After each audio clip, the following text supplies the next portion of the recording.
오늘 시간에는 북한의 6.15 정신은 바로 이것이다 라는 주제로 말씀드리겠습니다. 다들 잘 아시는 것처럼 2000년 6월 15일 역사적인 남북 정상회담이 열렸습니다.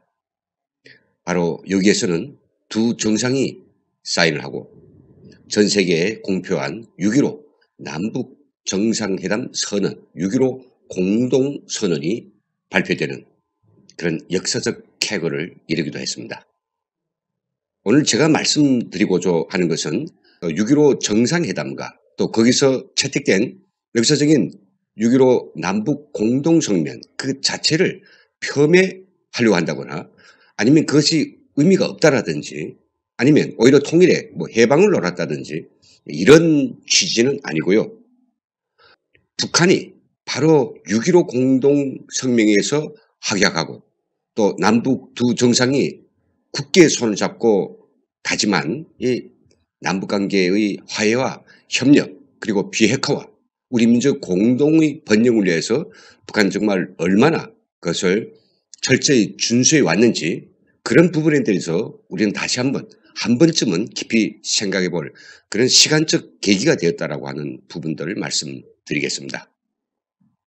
우리 김대중 대통령은 2000년에 햇볕 정책이라고 하는 당시로서는 매우 파격적인 대북 정책을 제기하고 과감하게 북한으로 찾아가서 김정은과 마주하고 우리가 오랫동안의 불신과 불이 깊은 반목과 질시를 끝장내고 서로 교류하고 서로 협력하고 통일을 위해서 다 같이 함께 노력하기로 답을 얻어냈습니다.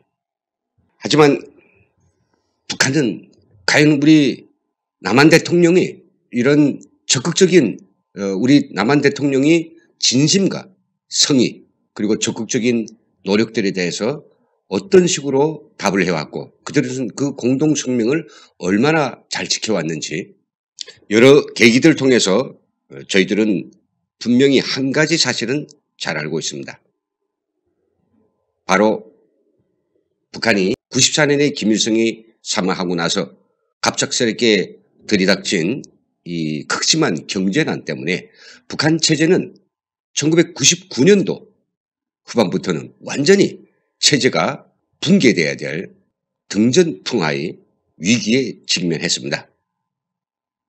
김정은이 가장 걱정했던 것은 남한이 막강한 경제력과 또 발전된 과학기술, 한미연합군이 그런 고도화된 군사력을 가지고 북한을 들이치거나 아니면 북한을 흡수 통일을 하려고 하지 않을까. 체제를 유지하기 어려운 그런 상황임을 그들은 직감하고 있었던 것이죠.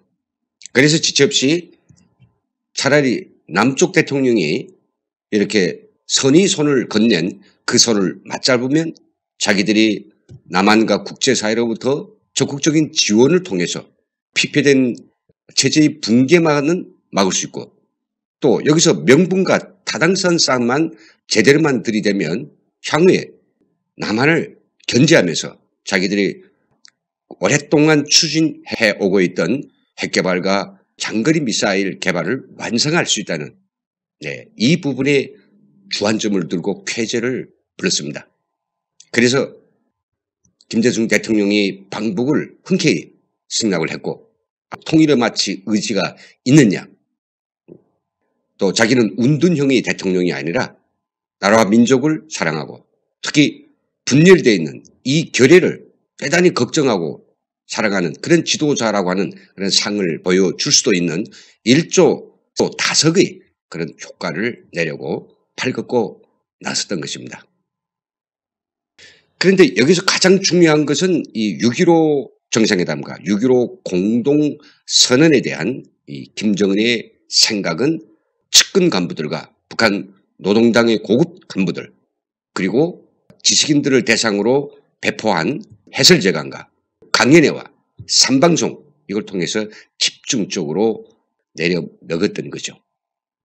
그래서 오늘 시간에는 바로 저희들이 직접 김정일과 그 지도부로부터 직접 저희가 전달받았고 또 지금까지 그 원칙으로 지켜주고 있는 그런 실상을 통해서 북한이 6.15의 기본 정신은 무엇일까라고 하는 것들을 좀 자세히 보도록 하겠습니다. 자료 화면을 통해서 함께 보시겠습니다. 북한의 6.15 정신의 핵심 키워드를 4가지로 뽑아본다면 화면에 보시는 것처럼 우리 민족끼리, 그리고 민족 공조, 통일은 북한이 주도, 그리고 낮은 단계의 연방제라고 찾아볼 수 있습니다. 보시는 것처럼 오늘자 노동신문 제6면에는 자주통일의 기정표를 마련하신 불멸의 공적이라는 제목으로 아주 긴 사설이 실렸고요. 또 거기에는 지난 2000년 6.15 공동선언이 김정일에 의해서 어떻게 문구가 만들어졌고 또 그것은 어떤 뜻을 가지고 있으며 오늘날 어떤 생명력을 발휘했는지에 대해서 자화자찬하고 있습니다. 근데 여기에 있는 이 모든 문구들을 보면요, 굉장히 우리가 그것은 사실적이지 않고 어딘가 이 남북 정상이 만나서 함께 노력하고 함께 이뤄낸 이 모든 성과들을 김일성과 또 김정일이 지금까지 만들어낸 그런 업적으로만 치부하려고 하는 아주 온당치 못한 그런 표현들을 볼 수 있습니다. 물론 노동신문이 북한 주민들만 보는 신문이라고 한다고 하면 별 문제 없겠지만은 노동신문은 조선 노동당의 공식적인 기관지고 이 신문은 전 세계가 이 신문에 관심을 가지고 있지 않습니까? 그래서 이것은 우리 남한이 보라는 이야기고 또 국제사회가 이걸 보라고 당당하게 이야기하고 있는 그들의 주장인 것입니다. 예, 그래서 이 노동신문의 행간을 읽어보면서 저는 이렇게 팩트를 가지고 북한의 6.15 기본 정신이 무엇인가 또 그것이 어떤 배경하에서 나왔고 그들은 지금도 어떤 정신을 가지고 우리 남북 대화를 임하고 있는지 또 남북 간의 관계 발전에 대하고 있는지 이런 것들을 제가 좀 짚어드리고자 합니다. 자, 이 6.15 공동성명의 북측 주장에서 가장 핵심적인 부분이 있다면 바로 우리 민족끼리라고 하는 용어가 될 것입니다. 6.15 그 이전에는 우리 민족끼리가 간헐적으로 쓰였습니다만은 바로 이때부터 우리 민족끼리는 북한이 가장 대표적이고 또 이게 함축적인 그 생명력을 발휘하기 시작했죠. 이게 나와 있습니다. 6.15 공동선언에 의해 제시된 우리 민족끼리 이념은 위대한 장군님께서 김정일이라는 소리입니다. 한생토록 간직하시고 구현해 오신 민족자주, 민족대단결 사상이 빛나는 결정체이다. 여기서 민족자주와 민족대단결은 이건 김일성의 노선이기도 했습니다. 온 민족을 자주와 단합의 기침 밑에 묶어 세워 조국 통일 위협 실천을 위한 투쟁회로 적극 떠밀어주는 우리 민족끼리 이념은 6.15 공통일 시대의 격동적인 현실을 통해서 그 정당성과 생활력이 뚜렷이 입증되었다. 그럼 정말 이들이 말하는 것처럼 우리 민족끼리라고 하는 그 개념이 그렇게도 중요한가요? 타용호 공사가 북한의 외교 전략, 특히 북한의 선전 전략의 핵심 타당성과 명분을 정확히 설정해서 그것을 용어화하는 것이라고 말한 그 부분에 굉장히 공감하면서 바로 이 우리 민족끼리가 바로 그 대표적인 사례라고 저는 생각하고 있습니다.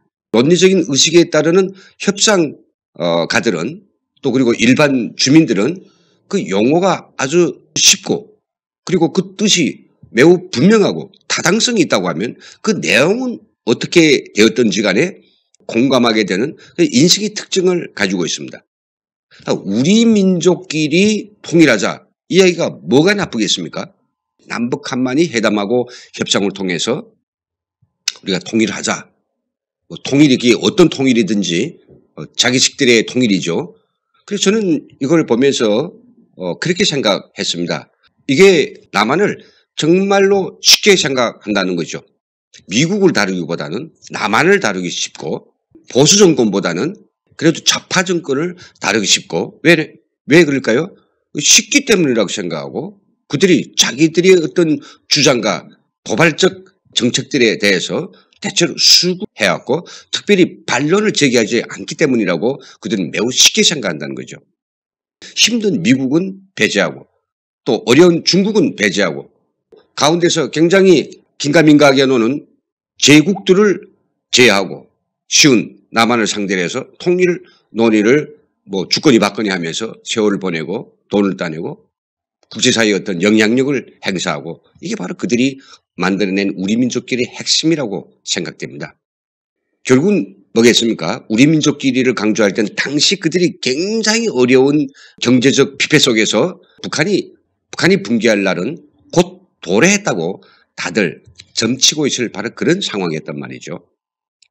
그리고 많은 국가들이 북한에서 일어나고 있는 끔찍한 기아와 인권 유린에 대해서 한결같이 지탄하면서 지구상에 그런 나라도 있는가 굉장히 비판의 목소리가 높았습니다. 국제적 고립에서 그들이 벗어나기 위해서는 남북한의 관계를 통해서 국제사회의 그 영향력을 발휘하며 쉬운 남쪽을 상대로 해서 통일에 관심이 있는 양 자기들의 의견을 필요한다면 나아가서 자기들이 언제 형세를 바꾸고 국제사회의 지원을 많이 이끌어내는데 도움이 되면 도움됐지 방해가 될 건 하나도 없다라고 하는 것들을 그들은 정확히 포착했다는 것입니다. 오늘 이 남북 간에 조성된 비핵화와 통일이라고 하는 그런 거창한 위협을 실현하는데 우리 민족끼리가 얼마나 큰 역할을 합니까? 얼마나 그게 정당한 것일까요? 그게 얼마나 생활력이 있는 것일까요? 아시는 것처럼 싱가포르에서 북미 정상이 역사적인 또 상봉을 했습니다. 북한은 미국을 통해서 자기들이 지금 어려운 그런 대북 제재를 피하기 위한 딜을 한 것이고요. 또 한반도에서 종전을 비롯한 평화와 통일로 가는 그 어떤 길을 찾기 위해서 모색을 했죠. 특히 한미 군사연습을 끝내줄 때 대해서 간청을 했고 이런 것들만 놓고 봐도 우리 민족끼리라고 하는 방법만 가지고서는 통일 문제, 남북한이 지금 산적해 있는 많은 문제들을 풀기가 어렵다는 것들을 북한은 잘 알고 있을 것입니다. 그럼에도 불구하고 이들이 오늘까지도 우리 민족끼리를 아주 자기들이 주도적으로 설정한 남북 간 문제 해결의 이정표 또 기본적인 이념으로 이것을 계속 고수하려 하는 것은 통일 논의에서의 선점적 효과를 놓치지 않으려고 하는 숨은 계략과 관계되어 있다고 저희들은 생각합니다. 민족공조도 역시 마찬가지입니다. 북한은 이 민족공조에 대해서 다음같이 오늘자 노동신문에서 이야기하고 있습니다. 민족의 운명과 관련된 모든 문제를 외세에 의하지 않고 자기 민족의 단합된 힘으로 풀어나가며 그 길에서 언제나 보조와 행동을 같이 하는 민족공조는 조국의 자주적 통일을 위한 필수적 요구이다. 우리 민족끼리 이념을 구현하자고 해도 반드시 민족공조를 실현하는 것이다. 근데 사실 우리 민족끼리와 민족공조는 별 차이가 없습니다. 그럼 왜 그들이 우리 민족끼리라는 정치적 이념에 또 이렇게 민족공조라고 하는 방법론적 용어를 들고 나왔을까요? 이 용어 역시 민족공조는 누가 들어봐도 거부감이 있을 수가 없죠. 공조하자라고 하는 그 좋은 단어가 들어가 있고 또 민족끼리 공조하자. 이것도 역시 뭐 그리 부정한 단어는 아니지 않습니까? 이게 타당성이 있고 보편성을 가지고 누구나 없이 쉽게 받아들일 수 있는 이런 용어들을 만들어서 자기들이 정치적 주장을 못 박는 것. 이게 좀 북한의 대남 그런 전략의 핵심적인 수법이라고도 볼 수 있겠습니다. 그럼 왜 북한이 민족공조를 강조해 나섰겠느냐? 그것은 분명 6.15 정상회담 이후에 엄청난 대북 제재가 진행됐고 남북이 또 서로 이제 경제적 지원을 하면서 북한이 정말 암담한 실상들 굶어 죽어가는 200만이 그 아사소식들이 국제사회에 이제 알려지면서 많은 국가들이 앞다투어 인도적 지원을 했죠. 이런 것들을 받아들여야 될 거지 나라, 얻어먹는 나라 그리고 구호라는 나라. 이 북한이 어떤 체면을 구기지 않고 북한 주민들이 미국에서 설탕이 왔어, 남한에서 쌀이 왔어, 또 태국에서 쌀이 왔어, 영국에서 뭐 쇠고기가 들어와서 이런 것들을 다 어떻게 생각하겠습니까? 바로 남북 간의 민족 공조가 실천되고 거기에 감동된 세계의 여러 나라들이 북한에 대해서 공조의 불쌍해서 주는 것이 아니라 공조의 목적을 위해서 서로 협력의 목적을 위해서 먼저 주는 것이다. 이렇게 이제 각인하도록 만든 거죠. 보시는 것처럼 첫째는 붕괴될 대로 붕괴된 북한 경제를 회생하는 데 있어서 돈이 필요했고 그 돈도 결국 뭐겠습니까? 민족 공조 때문에 그런 원칙에서 받는 것이다. 또 북한이 김정일 통치 자금을 불리기 위해서 또 역시 개발 지원이 필요했던 거죠. 개발 지원도 민족 공조라고 하는 아주 숭고한 어떤 원칙하에서 이루어지기 때문에 이거 우리가 받기에는 별 껄끄럼이 없고 미안스러움도 없고 부끄러운 것도 없다. 당연한 것이다. 타당한 것이다. 이런 것들을 말하고 싶었던 거죠.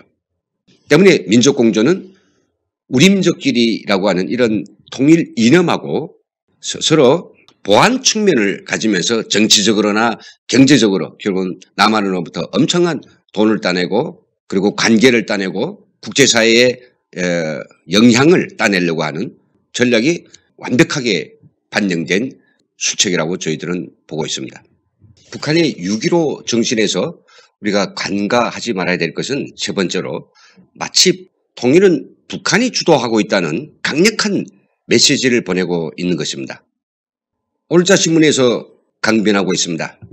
위대한 장군의 숭고한 통일 애국 의지와 대용단에 의하여 민족 분열 사상 처음으로 두 차례의 북남 순회 상봉이 실현되고 우리 민족끼리 이념을 핵으로 하는 6.15 공동선언과 그 실천 강령인 14선언이 채택 발표된 것은 조국 통일이 역사적 이정표를 마련하고 조국 통일이 전환적 국면을 열어놓는 특기할 사변이었다라고 김일성과 김정일의 조국 통일에 바친 노고와 그 치적을 굉장히 대서특필하고 있으며 여기에 이 부분은 아주 꼴값을 떨고 있습니다. 오랫동안 얼어붙었던 북남 관계가 불과 몇 달이라는 짧은 시간에 극적으로 전환된 것은 민족이 단합된 힘으로 존엄 높고 부강번영하는 통일강국을 일떠 세우시려는 김정은의 확고한 의지와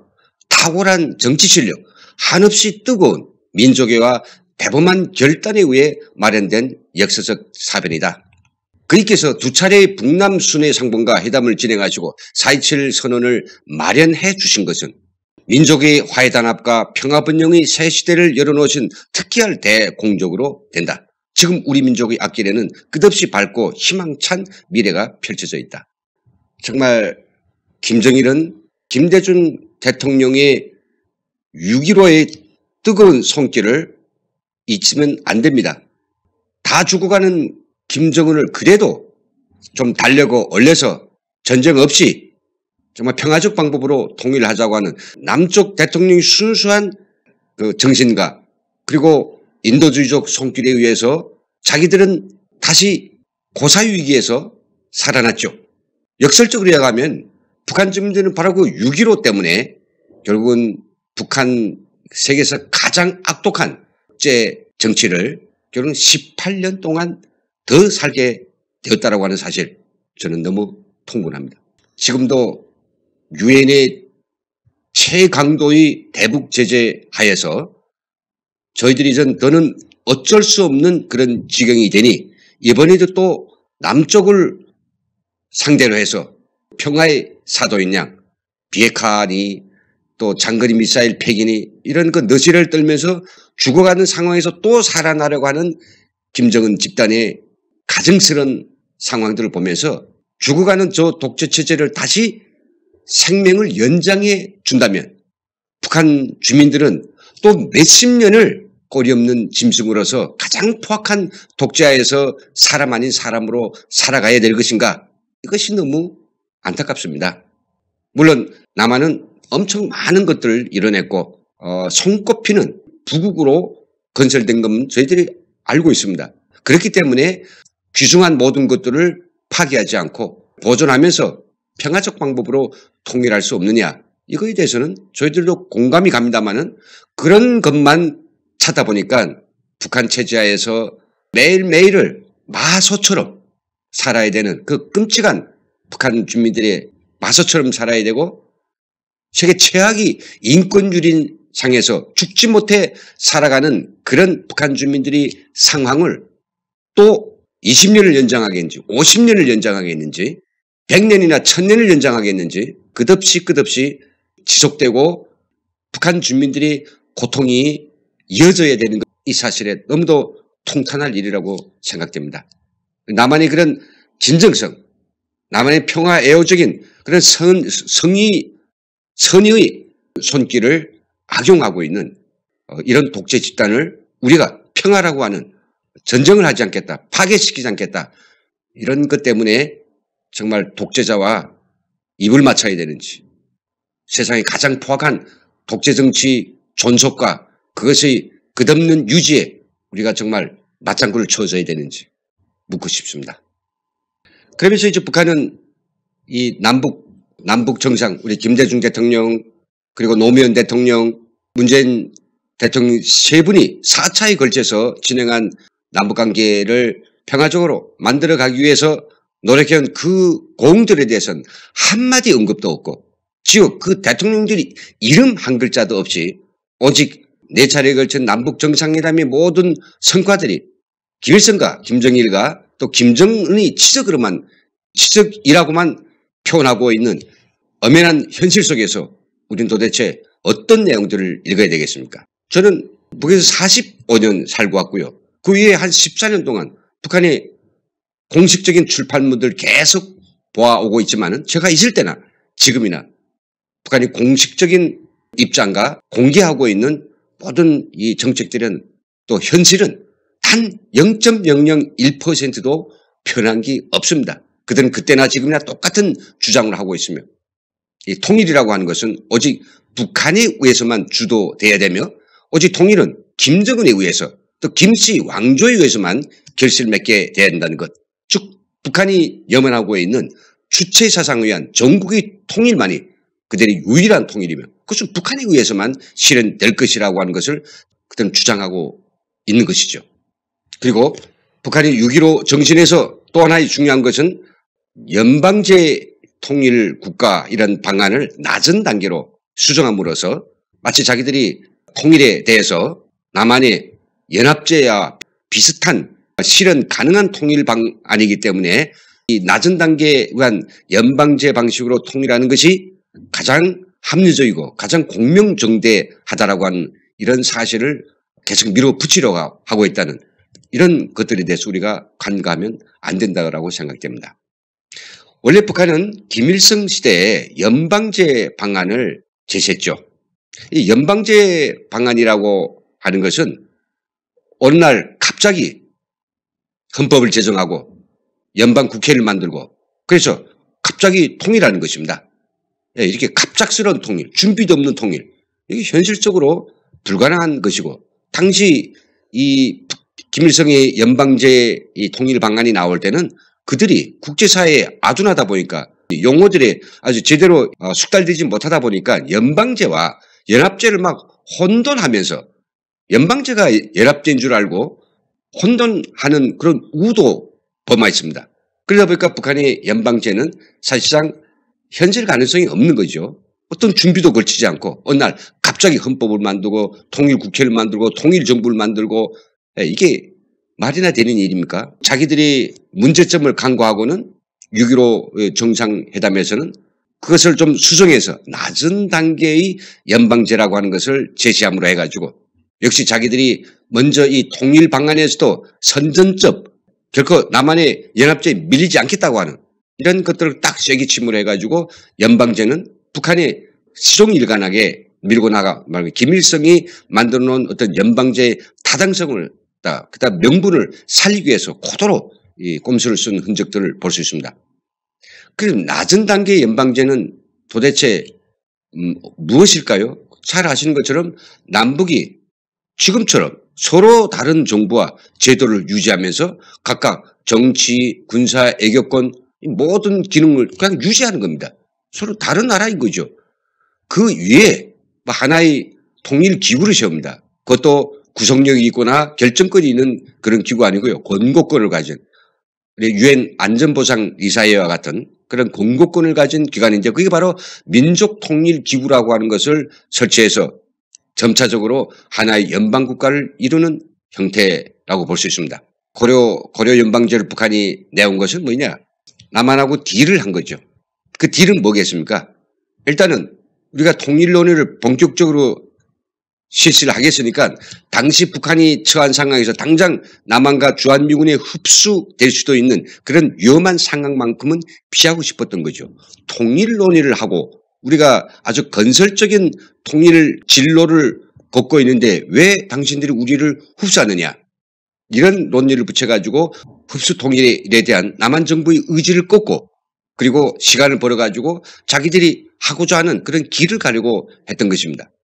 가장 중요한 것은 현존 독재체제와 권력을 그대로 유지할 수 있는 발판을 마련하는 거죠. 그게 바로 낮은 단계의 연방제입니다. 지금대로 그냥 쭉 가되 이다가 뭐 구속력도 없는 그런 통일기구라고 하는 민족통일기구라고 하는 얼렁뚱땅한 조직을 하나 만들어 가지고 뭐 양쪽이 통일이 안 되면 바로 그 민족통일기구가 제대로 역할을 못했기 때문이고 거기서 올바른 정사를 하지 못하기 때문에 통일이 제대로 이루어진다고 그 규칙사회를 뭐 빗댈 수 있는 이런 정말 구속력이 없는 그래 현실성이 없는 그 체제를 그냥 유지할 수 있는 이런 거를 만들어 놓고 그것을 아주 자기들이 합리적이고 공명정대한 김일성의 유언이 깃들어 있는 통일정책이냐 또 시종일관한 변화가 없는 고려 민주연방공화국 즉 연방제 통일방식이라고 하는 명맥을 이어가려고 했던 것입니다.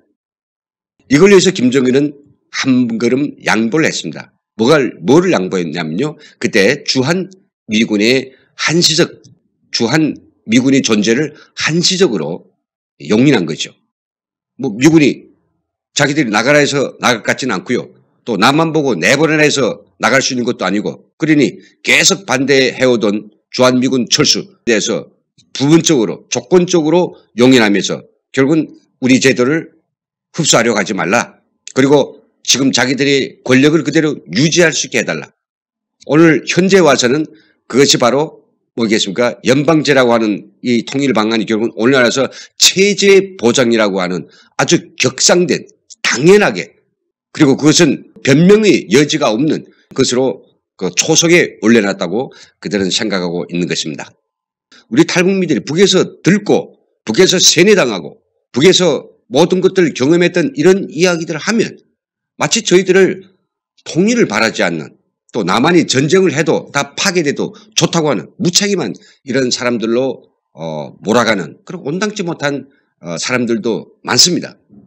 그래서 저희가 하는 이야기는 평화도 좋고 또 그리고 전쟁을 하지 않는 것도 좋겠지만은 그러기 위해서는 바로 우리가 지금 하고 있는 이 통일을 위한 그 대장정이 바로 우리만이 바램, 우리만이 환타지가 되지 말고 상대인 북한이 진정성을 파악하고 그들도 진정으로 나올 수 있도록 몰아붙일 때는 몰아붙이고 협상할 때는 협상하고 들이댈 때는 들이대고 그리고 필요에 따라서 경고 줄 때는 경고 주고 할 이야기를 다 하면서 이렇게 가야 된다. 이런 원칙들을 저희들은 강력하게 어필하고 싶어서 이런 이야기를 드리는 겁니다. 그냥 북한이 하자는 대로 또 북한이 싫어하는 것들은 안 하려고 하고 또 북한에 자국 줄 수 있는 이런 것들은 모면하려고 하는 이런 피동적이며 그리고 북한에 끌려다니는 이런 식의 통일 실천은 사실은 지금은 정말 그 진정성을 파악하지 못해서 1cm 편차를 야기시켰다고 하면 그것이 1년이나 3년이나 5년이나 10년 지난 뒤에는 엄청난 결과를 만들어낼 것입니다. 그때는 정말 돌이킬 수 없는 그런 지경까지 이룰 수 있다는 것들에 대해서 저는 좀 귀담아 들어주시기를 부탁드립니다. 끝으로 이런 말씀 드리고 싶습니다. 역사는 계속해서 흘러가고 있습니다. 그 역사의 갈피 속에는 어느 순간인가 자칫 잘못 간과한 문제 때문에 역사가 전혀 다른 길로 가는 그런 궤적들이 많았습니다.